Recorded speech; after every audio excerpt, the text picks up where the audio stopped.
Bir adın kalmalı geriye, kırılmış şeylerin nihayetinde. Aynaların ardında sır, yalnızlığın peşinde kuvvet. Nihayet bir adın kalmalı geriye, bir de o kahreden gurbet. Sen say ki ben hiç ağlamadım, hiç ateşe tutmadım yüreğimi. Geceleri koynuma almadım ihaneti. Bir adın kalmalı, bir adın kalmalı geriye. Kırılmış şeylerin nihayetinde ayrılık, ah ayrılık kurşun kadar ağır. Bir adın kalmalı geriye. Sen say ki ve sen say ki hiç ağlamadım, ateşlere tutmadım yüreğimi. Sen say ki ve sen sanki geceleri koynuma almadım ihaneti. Ve say ki bütün şiirler gözlerini, bütün şarkılar saçlarını söylemedi.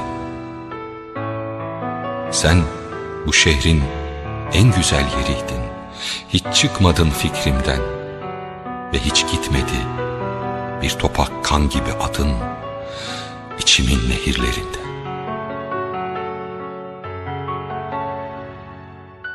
Kahrolmuş sayfaların arasında adın, sokaklar dolusu bir adamın yalnızlığı.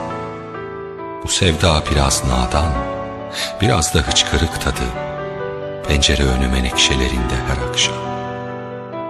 Sen say ki yerin dibine geçti, geçmeyesi sevda.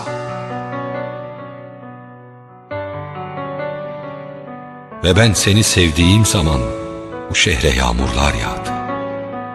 Ben seni sevdiğim zaman ayrılık kurşun kadar ağır, gülüşün kadar felaketiydi yaşamanın.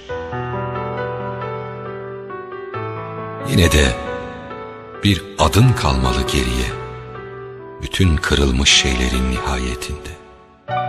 Aynaların ardında sır, yalnızlığın peşinde kuvvet. Evet, nihayet bir adın kalmalı geriye, bir de o kahreden gurbet.